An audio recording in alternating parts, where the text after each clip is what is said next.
Augustine, and number 12, Noah Frampton. Has a 3 throws up and no good, 107-63. Around 10 minutes remaining. Hazelbaker thinks about the 3, won't take it. Hand off to McKinney. Mid-range jumper off the back iron. And rebound by Glenville State. Verblanken sees a lane, he's gonna take it. Contact made. And they're gonna get the putback as that's gonna be Augustine. Robinson will move quickly. Jump stop, gets it out to Boswell. Boswell's gonna drive, contact made, no fouls called. And they're going to get a travel on for Blaken, but looks like Boswell may have made a little bit of contact underneath on him.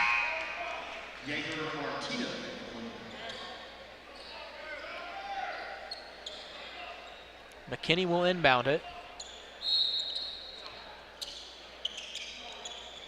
Gets it into Pat Robinson. Robinson for 3. In and out, no good. In there was Quinn Hiles getting the rebound. Contact made, and he's going to draw the foul. And that foul is on number 11, Agile Augustine, and that's going to be his 5th, and he is fouled out of the game. We talk about West Liberty basketball so often and what it means and how Ben never settles. Hiles diving on the floor right there is just a perfect example of whether you're a 4-year starter or you're the last guy off the bench. The expectation is the same. As Malik McKinney gets the easy layup underneath, and I couldn't agree more to see how these guys rub off each other. It's all a big competition. Even though if you're leading the competition of the game, it's a competition between each other. Let's just be a competitor, and West Liberty looks for those type of guys. As Bledsoe takes a deep 3, rebound by Malik McKinney. Hiles will take it into the corner for Boswell underneath the Hazelbaker. Back out to McKinney. McKinney's going to drive. He's going to continue it, and he's going to get the easy layup off the glass. Season high 20 for Malik McKinney. Malik is definitely coming into his own as of late. So they're going to get a foul against Malik McKinney. That's going to be his 2nd, team 5th, but there's going to be a timeout on the floor. We're going to take it with him. Our score heading into this media timeout at West Liberty 111, Glenville State 65. We'll be back on Topper Station.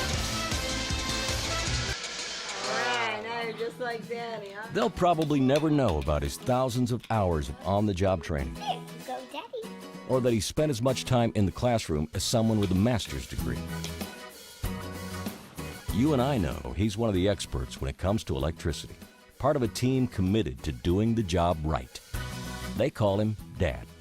You call him the electrician right down the street. IBEW, the power professionals in your neighborhood.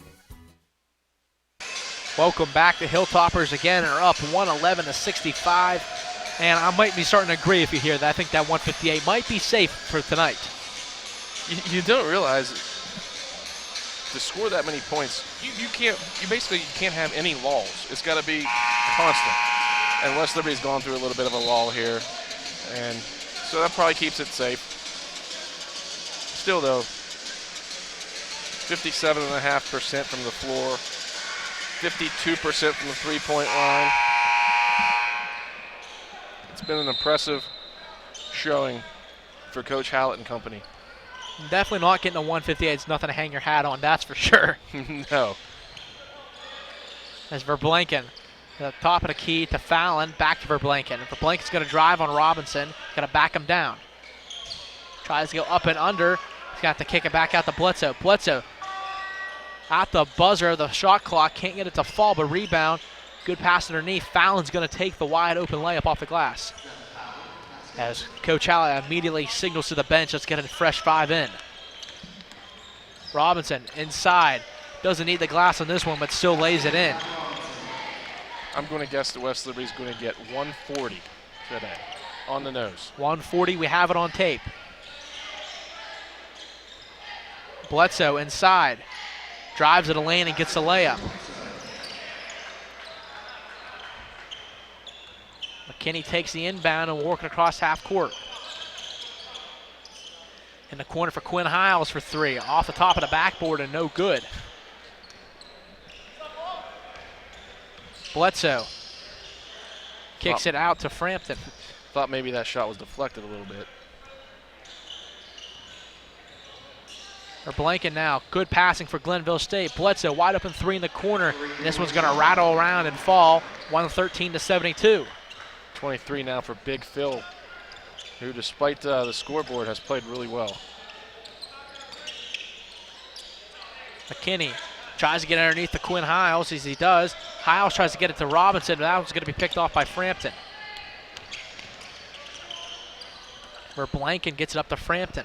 In the corner for Fallon. Fallon for three, and he's going to knock it down.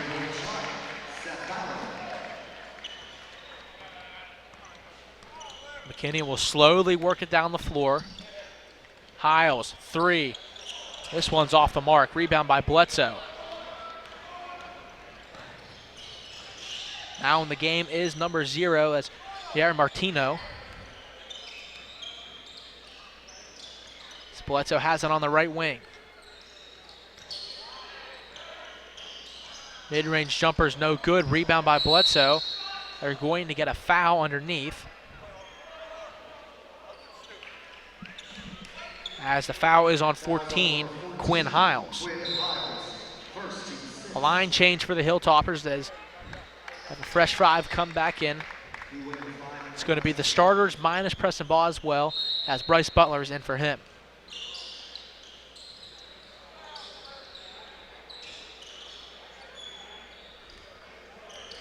For Plankin, one-on-one against Butler. Butler does a good job staying home with defense. Fallon for three. He's got to knock this down. He's on a little bit of a hot streak at the moment. 113-78. 6:29 remaining in the matchup. Bolin to Bryce Butler. Swings it around to Luke Dyer. Dyer hands it off to Bolin. Back to Dyer. Back and forth they go. Bolin, mid-range jumper off the front of the rim. Can't get it to fall. Dalton's shot's actually been a little off today.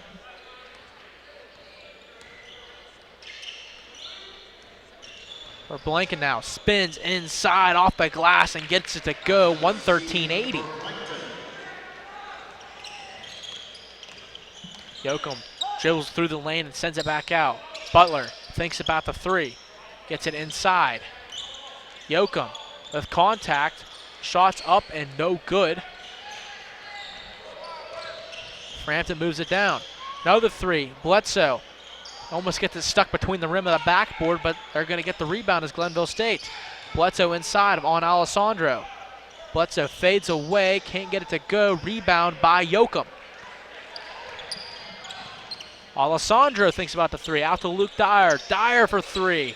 Front of the rim, no good.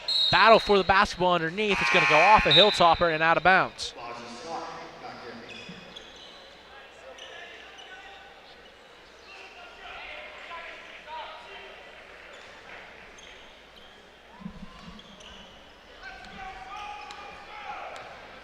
Glenville State looks to move the offense.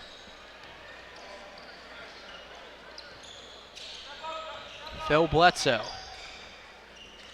Bledsoe, who's played around 32 minutes tonight for the Pioneers. He's had quite a performance. 23 points, 8 of 17, 5-11 from three-point land, 2 of 2 from the free throw line, 6 rebounds, 1 steal, and 1 block. So timeout on the floor for immediate timeout. We're going to take it again with them. Our score 113-80. The Toppers lead on Topper Station.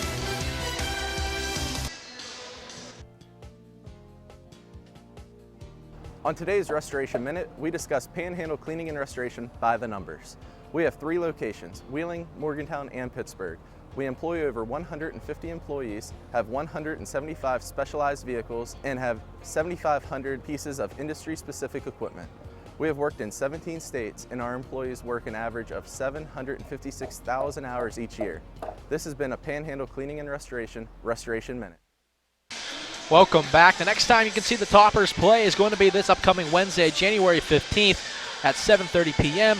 here at the ASRC on the campus of West Liberty University. You can watch this game on topperstation.com, Comcast Channel 14, and follow live stats and get game notes before the game on hilltoppersports.com. And those game notes are, have to give credit to the athletic staff here at West Liberty and Don Clegg. They always put those out, have great information on it that we've used tonight and as we do every single game, so a big thank you to them. After scoring 83 points in the first half, West Liberty with 4:55 to go only has 30 after halftime. For Blanken at the foul line. The last foul was on John Alessandro. That's going to be his fourth. For Blanken knocks down the first.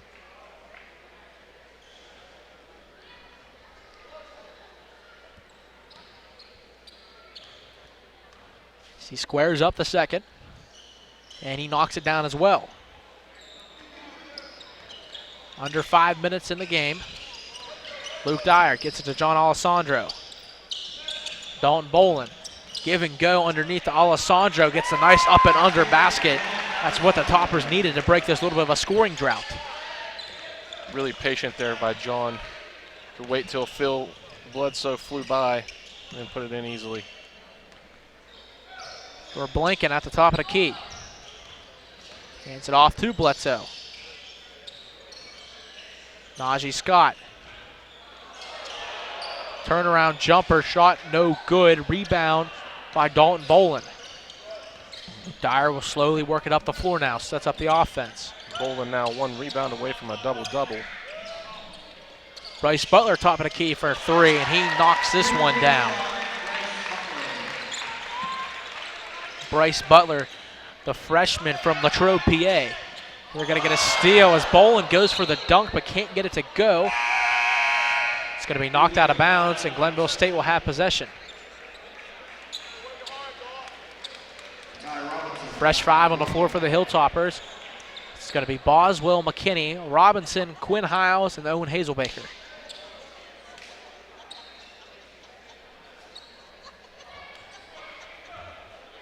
.354, 118, 82 is the score.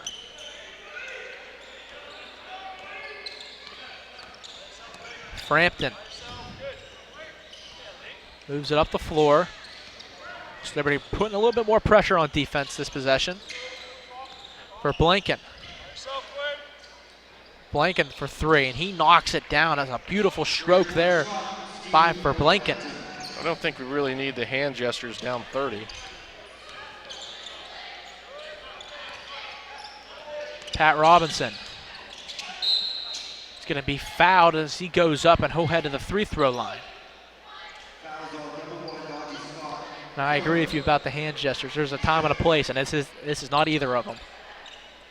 I mean, I don't know the kid personally, obviously, but things like that tell you the personality of a team. What are you thinking? When you win, say nothing. When you lose, say less. Robinson's 1 of 2, but Boswell gets an easy rebound underneath and gets a quick putback. Pat Robinson having a quiet game so far, but if you look at the stat line, he has 18 points. He seems to score in bunches. He'll go stretches without any baskets, but then... As Frampton took the 3 up, no good. Rebound by Pat Robinson. Hands off to Hazelbaker. Back to Robinson. McKinney in the paint.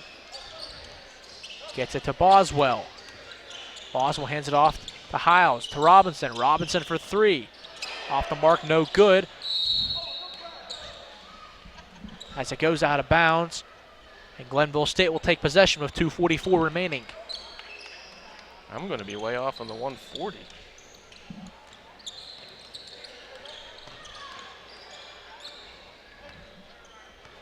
Frampton slowly moves it down the floor, hands it off to Scott. Scott's got to drive in a lane. Off the glass, no good. Foul on number 14, Quinn Hiles. As the foul is actually going to be on Preston Boswell, that's going to be his 3rd. Was Bos near that play? My eyes might have deceived me there. I'm not quite sure. Because I would bet that was Hiles. It was 1-4, not number 4. Preston kind of looked at the official like, what? If that's the case, that might be the second time tonight we've had a little bit of a mix-up in numbers on the floor. As the Toppers run the offense, Quinn Hiles now will drive. Contact made, no foul called. Possession will stay here with the Hilltoppers. Back in the game for the Toppers is Luke Dyer and Bryce Butler. As Preston Boswell and Pat Robinson will take a seat. Inbound to Hazelbaker, gets it to Bryce Butler. Hazelbaker for 3. Back iron, can't get it to fall. Goes out of bounds. The official emphatically signals it's going to be Glenville State basketball.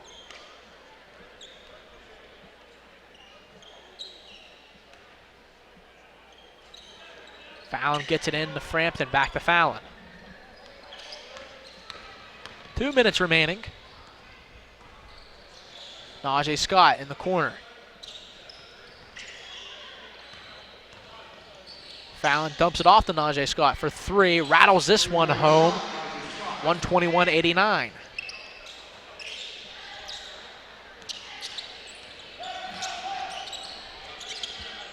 Quinn Hiles sends it back to Luke Dyer to Malik McKinney. Inside to Hazelbaker, gets this one to rattle home as Owen Hazelbaker. As the 6'7" freshman gets the job done underneath. For Blanken for 3, off the mark this time. Rebound by Luke Dyer. Dyer sends it over to Butler. Butler now for Hazelbaker. He knocks this one down, Owen Hazelbaker. I want something that happened down here not to go by. A minute to go, Quinn Hiles was in the game. It was a great box out down there that allowed for that offensive possession. It's definitely the Hilltoppers.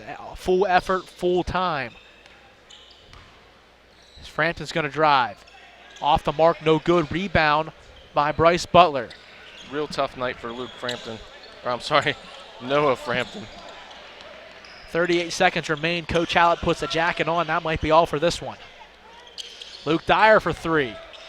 And just to put a little bit of an exclamation point on this one, Luke Dyer knocks down the 3. 129-89. So that's going to be the last bucket for West Liberty. As it looks like Glenville State's going to dribble out the clock themselves.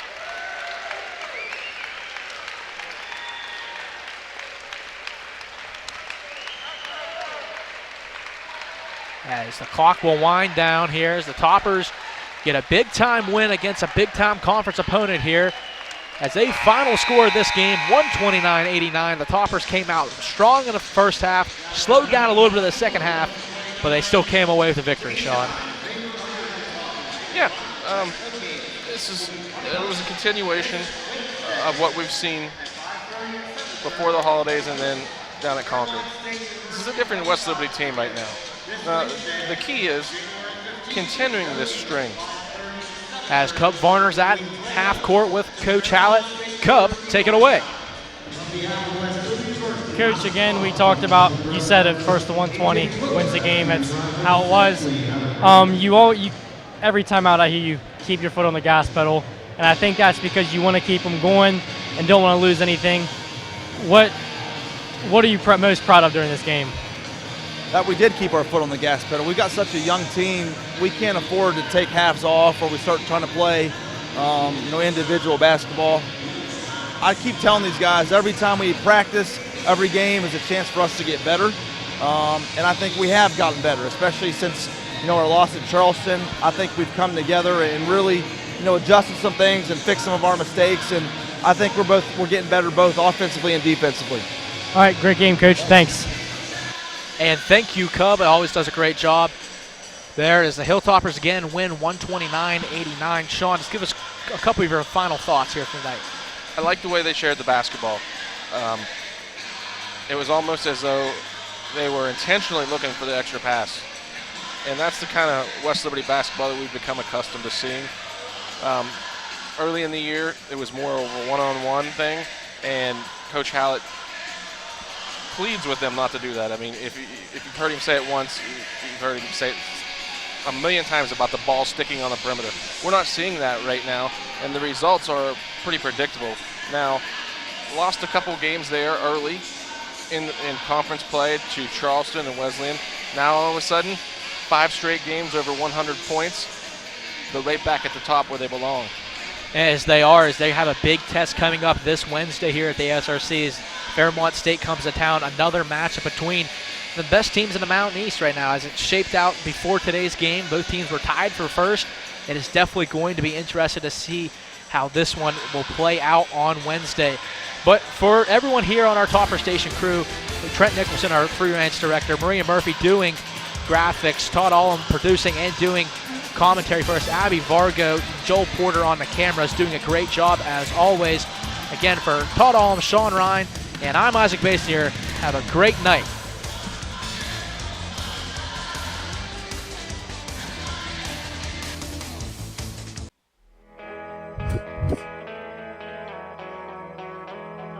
Hey guys, I'm Justin Fike. I'm a sport management major here at West Liberty University. Today I'm going to show you what it's like to be in this program. So now we're heading to my sport law class with the one and only Dr. Crow. So he argued that the NCAA was basically being arbitrary and capricious in applying its rules. What does that mean, that term? I've heard it a couple times. The sport management program here involves those who want to work in athletics inside the business industry. We are actually taking a lot of business core classes, anything that involves with finance, management, and marketing.